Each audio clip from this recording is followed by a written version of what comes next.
In Brussels, common sense is no longer detectable, not even in traces. Very harsh things happened at today's foreign ministers' meeting. I would like to highlight 5 of them, without claiming to be comprehensive, but these are the 5 most shocking developments. First, for the first time, there was an open admission that Brussels and a significant number of member states want to go to war and reject peace. Several people said the European Union is not ready for peace. This was the first time it was explicitly stated that the EU is not ready for peace. This makes the situation clearer, even clearer than before. The President of the United States is making tremendous efforts to achieve peace. Yet the biggest obstacle, the biggest barrier, the biggest underminer of these peace efforts is Brussels itself, the European Union. A decision has been made in Brussels. The European Union is choosing war over peace. The sentence was stated clearly. The European Union is not ready for peace. This was openly said for the first time today. The second shocking issue is that today, for the first time, the United States was openly characterized as a country posing a challenge to the European Union. While they speak about the unity of the transatlantic alliance, they simultaneously describe the United States as a challenge from the EU's perspective. Moreover, they shamelessly accused the United States, similarly to other geopolitical players, of aiming to divide us. I believe the European Union is deluding itself with naive illusions when it thinks it still plays such a role in world politics that the United States would need to relate to us in this way, let alone attempt to divide us. It was also mentioned today that many believe the United States is offering too much to Russia during peace talks, and therefore the European Union has no place at the negotiating table. So, they openly acknowledged that the EU is not ready for peace and openly referred to the United States as a challenge. The third issue concerns money. Today, it is not enough that discussions are underway about allocating 1.5 trillion euros for the Ukrainian welfare plan. Here in Brussels, it is taken as a given that 800 billion EUR, 954.7 billion USD, should be given to Ukraine for the functioning of its state, and 700 billion EUR, 835.4 billion USD, for its army, a total of 1.5 trillion EUR, 1.7 trillion USD. Yet today, the Brussels-Kiev tandem came forward with additional financial demands on top of this amount. Hundreds of millions, even billions of euros were being mentioned. The European Union wants to accommodate 2 new demands. First, they plan to prepare a proposal for European Investment Bank resources to be used to arm Ukraine. The European Investment Bank should finance the development of the European economy, railway construction, road construction, and infrastructure that improves the lives of European people. Instead, they want to reallocate these resources for weapons purchases for Ukraine. Second, they are demanding even more money for the funds supporting Ukraine's energy system.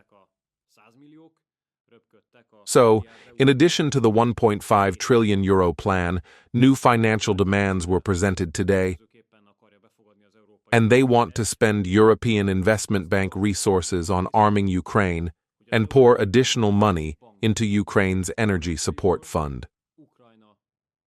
The fourth outrageous demand of the day is that European Union military training should be moved to Ukraine, clearly in parallel with earlier British-French commitments indicating their readiness to send soldiers. Between the European Union countries and Russia, and we know that the vast majority of the European Union countries are also NATO member countries.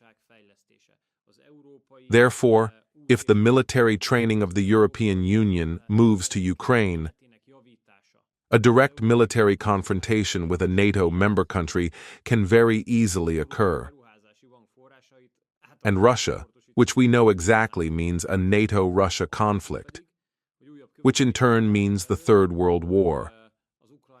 Therefore, of course, we are also rejecting this proposal, and we will not contribute to the relocation of the European Union's military training mission to Ukraine. And the fifth outrageous thing that happened was the video call by the Ukrainian foreign minister, who greatly happily congratulated the European Union on banning the purchase of Russian oil and natural gas, disregarding the fact that for some European Union countries, this poses a fundamental energy supply risk means, and demanded that in the next European Union sanction package, which Brussels wants to adopt by February 24th, we sanction Russian energy companies, which would practically make it impossible, would immediately make it impossible for Hungary to purchase cheap crude oil and natural gas. A summary of this is that the European Union wants to send soldiers, more money, and more weapons to Ukraine than before.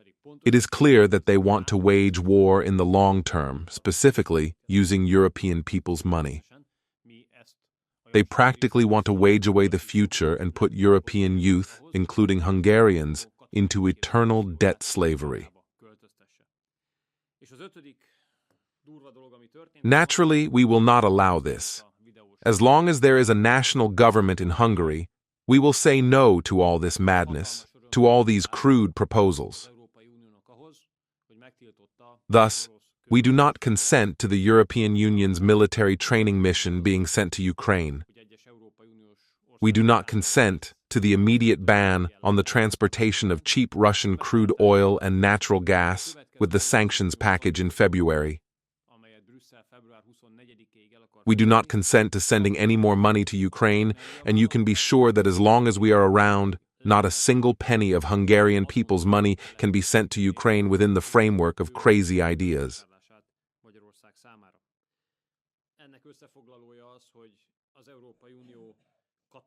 Concerning Ukraine's accession, they do not shy away from legal tricks.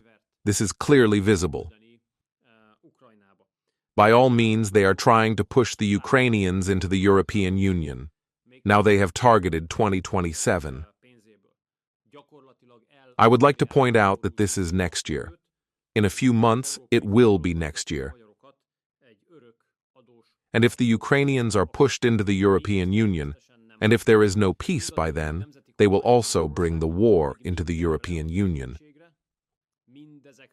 We are a few months away from that. Now, we must be very strong. Now, we must not weaken. Now, we must not make irresponsible decisions. Now, we must not make such decisions. Elevate to a governmental position those who would say yes to Brussels. We must firmly say no. Ukraine has no place in the European Union, and there is no place for any kind of legal trickery. Such membership, partial membership, fourth membership, and flexible membership do not exist. There is membership, and there is no membership. And Ukraine has no membership. It does not exist. As long as we are the government in Budapest, the Ukrainians will not make any progress in the Ukrainian accession process.